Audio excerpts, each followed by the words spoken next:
Il existe un arbre qui pousse de 15 pieds en un an. Pressez ses graines et vous obtenez une huile qui fait tourner les moteurs diesel sans modification. Jetez ces mêmes graines dans de l'eau contaminée et elles tuent 99% des bactéries en 30 minutes. Mangez les feuilles et vous obtenez 7 fois plus de vitamine C que dans les oranges, 4 fois plus de calcium que dans le lait et 2 fois plus de protéines que dans le yaourt. Un arbre, du carburant, de la nourriture et des médicaments. Pendant 4000 ans, il a soutenu des civilisations. Puis, en 1860, John D. Rockefeller a créé la Standard Oil et a réalisé quelque chose qui allait façonner le siècle suivant. On ne peut pas monopoliser un arbre. En 1920, toutes les alternatives au pétrole avaient disparu des infrastructures américaines. Voici le moringa, l'arbre miracle qui a résolu 3 crises mondiales avant que le pétrole ne rende la résolution des problèmes non rentable. Et voici ce que l'empire de Rockefeller n'a jamais voulu que vous découvriez. Cet arbre pousse encore à l'état sauvage dans 46 pays. Il produit de l'énergie sans forage, il nourrit les gens sans engrais, il purifie l'eau sans infrastructure. Et les mêmes institutions que Rockefeller a construites veillent toujours à ce que vous n'appreniez jamais son nom. Bienvenue dans Racines oubliées. Les archives s'ouvrent dans le nord de l'Inde en 2000 avant notre ère. Un arbre pousse dans un sol sec où les cultures échouent. Les habitants l'appellent chigrou, l'arbre miracle. Ils en mangent chaque partie, les feuilles comme des épinards, les gousses comme des haricots, et ils pressent les graines pour l'huile de lampe. Mais voici ce qui les a maintenus en vie pendant les sécheresses. Quand les puits s'assèchent et que l'eau devient brune, ils jettent des graines écrasées dans des pots en argile. 30 minutes plus tard, l'eau est claire. La saleté a disparu, les bactéries sont mortes. Ils ne savent pas pourquoi.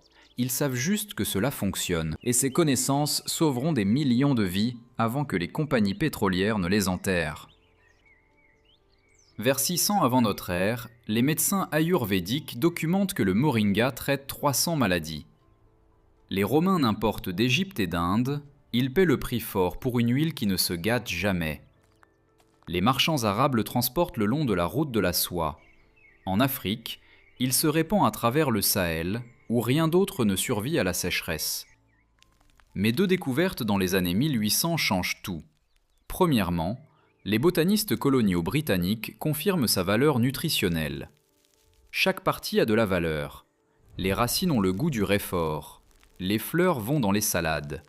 Les jeunes gousses cuisent dans les currys. Les graines matures produisent de l'huile. Même le tourteau de graines restant nourrit le bétail. En 1892, les chimistes mesurent les feuilles, 7 fois la vitamine C des oranges, 4 fois le calcium du lait, 4 fois la vitamine A des carottes, 3 fois le potassium des bananes, 2 fois les protéines du yaourt. Ce n'est pas un légume, c'est une multivitamine qui pousse sur un arbre. Deuxième découverte, l'huile. Les graines de moringa contiennent 38 à 40% d'huile en poids, 70% d'acide oléique, identique à l'huile d'olive. Pressée à froid, aucun raffinage n'est nécessaire, elle brûle proprement, ne fume pas, ne gèle pas.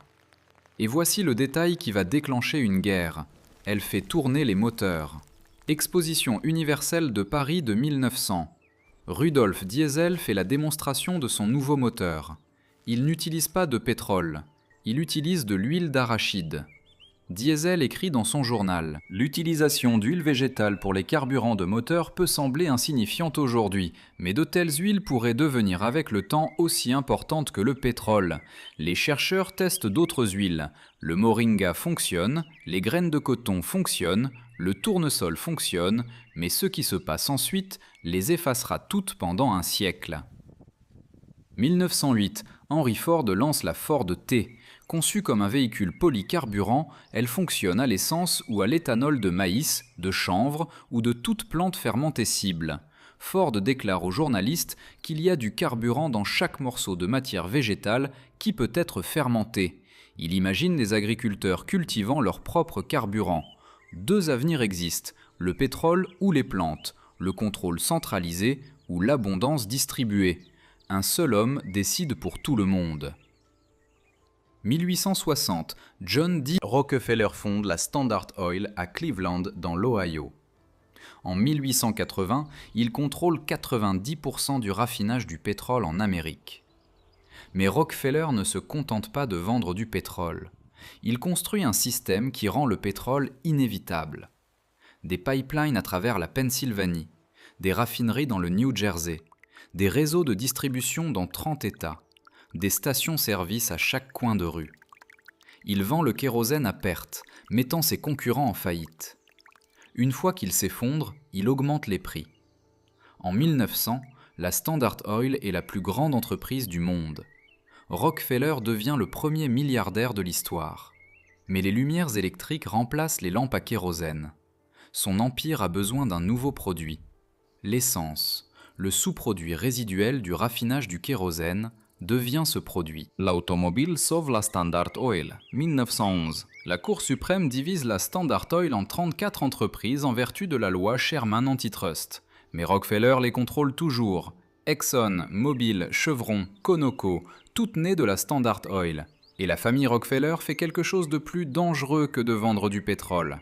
Ils prennent le contrôle de ce qui fait l'objet de recherches. Si vous pensez que le démantèlement de la Standard Oil a mis fin au contrôle de Rockefeller, vous êtes sur le point de voir comment le jeu fonctionne réellement. 1913. La fondation Rockefeller est créée avec une dotation initiale de 182 millions de dollars. Cela représente 5 milliards 200 millions dans la monnaie d'aujourd'hui.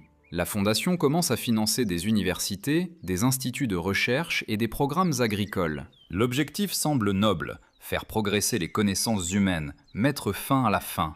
Mais regardez ce qu'il finance réellement. Entre 1943 et 1963, la fondation dépense 16 millions de dollars pour la recherche agricole. Chaque projet a un seul thème, rendre l'agriculture dépendante du pétrole. Les tracteurs remplacent les chevaux. Les engrais azotés synthétiques fabriqués à partir de gaz naturel remplacent le fumier. Les pesticides dérivés des sous-produits du pétrole remplacent la lutte antiparasitaire traditionnelle. Les pompes diesel remplacent l'irrigation manuelle. L'essence alimente chaque étape de la production alimentaire. Ce n'est pas accidentel. Si les agriculteurs ont besoin de pétrole pour planter, fertiliser, irriguer et récolter, Rockefeller contrôle l'approvisionnement alimentaire. Pendant ce temps, les carburants alternatifs disparaissent. En 1920, l'éthanol est disponible dans les stations-service à l'échelle nationale. Les agriculteurs le distillent à partir du maïs. En 1925, le lobbying de l'industrie pétrolière garantit que seule l'essence est vendue. Les États adoptent des lois restreignant les ventes d'éthanol. L'infrastructure se verrouille et chaque voiture est conçue pour l'essence. Chaque pompe ne vend que des produits pétroliers. Les moteurs à huile végétale disparaissent des écoles d'ingénieurs. Rudolf Diesel meurt dans des circonstances mystérieuses en 1913. Il tombe d'un navire traversant la Manche pour assister à une réunion à Londres. Son corps est retrouvé 10 jours plus tard, gravement décomposé. Le verdict officiel est le suicide. Certains historiens pensent qu'il a été assassiné. Vrai ou faux, sa vision des moteurs fonctionnant aux huiles végétales meurt avec lui. En 1930, le pétrole est la seule option. Mais la suppression ne fait que commencer, car Rockefeller réalise quelque chose de critique. Si vous contrôlez l'énergie et la nourriture, vous contrôlez les nations. 1943. Le programme agricole mexicain est lancé, financé par la fondation Rockefeller, avec un investissement initial de 800 000 dollars. Le directeur est Norman Borlaug. La mission est d'augmenter les rendements du blé. La méthode consiste à sélectionner des variétés à haut rendement. Mais ces nouvelles graines ont des exigences. Elles nécessitent des engrais synthétiques, des pesticides à base de pétrole et une irrigation au diesel. Cela devient le modèle de la révolution verte. Entre 1960 et 1990, la fondation l'exporte en Inde, au Pakistan, aux Philippines et à travers l'Afrique. Les gouvernements subissent des pressions pour adopter l'agriculture industrielle. L'agriculture traditionnelle qui reposait sur des arbres comme le moringa pour la fixation de l'azote, la nutrition et la résilience, est qualifiée de primitive. Des millions d'acres de forêts nourricières sont défrichés pour la monoculture du blé et du riz, toutes dépendantes des intrants pétroliers. En Inde, le gouvernement lance l'opération Flood en 1970 pour moderniser les produits laitiers et l'agriculture. L'aide étrangère est liée à l'achat de tracteurs, d'engrais et de pesticides. Des millions de moringas sont abattus pour faire place à des cultures hybrides nécessitant une irrigation constante. Le même schéma se répète à travers l'Afrique. Les prêts du Fonds monétaire international l'exigent. Les pays adoptent l'agriculture industrielle. La Banque mondiale finance des projets remplaçant les fermes traditionnelles par des cultures d'exportation, le coton, le café, le cacao, toutes dépendantes du pétrole. En 1980, des pays qui se nourrissaient eux-mêmes depuis des milliers d'années importent de la nourriture et du carburant. La vision de Rockefeller est complète. Créer la dépendance, extraire la richesse, répéter. Mais voici la partie qui va vous mettre en colère. Pendant que cela se produit, les chercheurs continuent d'étudier le moringa. 1992, Monica Booth publie une étude montrant que les graines de moringa purifient l'eau contaminée par des bactéries. Les protéines se lient à E. coli, à la salmonelle et au choléra, les faisant s'agglutiner et couler avec une réduction de 90 à 99% des bactéries. 2007, l'Organisation mondiale de la santé documente l'utilisation du moringa dans les communautés rurales de 14 pays. Un arbre produit suffisamment de graines pour purifier l'eau d'une famille pendant 1 an. 2011, Olson et Fahey publient une revue complète dans la recherche en phytothérapie, documentant le contenu nutritionnel à travers 17 études. Les données sont claires, les feuilles de moringa contiennent, gramme pour gramme, plus de fer que le bœuf, plus de calcium que le lait et plus de vitamine A que les carottes. Soyons précis. 100 g de feuilles de moringa séchées contiennent 25 g de protéines, 2300 mg de calcium, 28 mg de fer, 19 g de fibres et 16,3 mg de vitamine C. L'USDA publie ces données, les universités l'étudient et la science est documentée. Pourtant, les agences de développement international l'ignorent. Pourquoi ? Parce que le moringa offre des solutions qu'elles ne peuvent pas monétiser. Voici ce qu'un moringa produit réellement. 400 à 600 gousses de graines par an, chaque gousse contenant 15 à 20 graines. Chaque graine est composée à 40% d'huile en pois, ainsi un arbre mature donne 3 à 5 litres d'huile par an. C'est suffisant pour faire fonctionner un petit générateur diesel, suffisant pour éclairer une maison, suffisant pour cuisiner. Plantez 100 arbres dans un village et vous avez l'indépendance énergétique. Pas de forage, pas de raffinerie, pas d'OPEP, pas de choc de prix, juste des arbres poussant sur des terres inadaptées aux cultures industrielles. Les feuilles. Un arbre produit des feuilles fraîches toute l'année dans les climats tropicaux, récoltées chaque semaine sans tuer la plante. Assez de feuilles pour fournir une nutrition complète à plusieurs familles. La vitamine A prévient la cécité, le fer prévient l'anémie, le calcium renforce les os, les protéines soutiennent les muscles. C'est une sécurité alimentaire qui ne coûte rien après la plantation. La purification de l'eau est simple. Écrasez les graines en poudre. Une graine traite 1 litre d'eau contaminée. Remuez, attendez 30 minutes et les bactéries et les sédiments coulent. L'eau propre reste. Des études de l'université de Leicester en 2005 confirment que cela fonctionne contre E. coli, Bacillus subtilis et Staphylococcus aureus. Un arbre produit des milliers de graines par an, assez pour purifier l'eau de dizaines de familles. Pas de système de filtration, pas de chlore, pas d'infrastructure, juste des graines. Alors voici la question qui devrait vous rendre furieux. Pourquoi 3 milliards de personnes manquent-elles d'eau potable ? Pourquoi 800 millions de personnes font-elles face à la malnutrition ? Pourquoi les pays du Sud importent-ils du diesel à des prix qui détruisent les économies locales ? Parce que les institutions qui contrôlent le développement international ont été conçues par les intérêts de Rockefeller pour créer la dépendance, et non pour résoudre les problèmes. L'USAID, la Banque mondiale, le Fonds monétaire international, tous poussent des prêts liés aux produits pétroliers. Les pays adoptent l'agriculture industrielle. Les rendements des cultures augmentent temporairement. Puis le sol se dégrade. La dépendance chimique augmente. La dette s'accumule. Pendant ce temps, les systèmes traditionnels qui incluaient le moringa sont démantelés, qualifiés d'arriérés, remplacés par des cultures de rente pour l'exportation. Dans les années 2000, des nations qui se nourrissaient elles-mêmes importent désormais de la nourriture et du carburant. Ce n'était pas un accident, c'était le plan. Mais le moringa n'a jamais disparu. Il pousse encore à l'état sauvage en Inde, aux Philippines, au Kenya, en Tanzanie, au Sénégal, en Haïti, au Nicaragua et dans 40 autres pays. Dans les endroits où l'infrastructure de Rockefeller n'a jamais atteint, les familles le plantent encore, mangent encore les feuilles, pressent encore les graines, purifient encore l'eau. Le savoir survit dans les villages qui ont rejeté la modernisation. Et au cours des 20 dernières années, quelque chose a changé. L'industrie du bien-être l'a découvert. Maintenant, vous pouvez acheter de la poudre de moringa chez Whole Foods pour 25 $ la livre. Les mêmes feuilles qui poussent gratuitement, emballées, commercialisées, vendues avec une marge massive.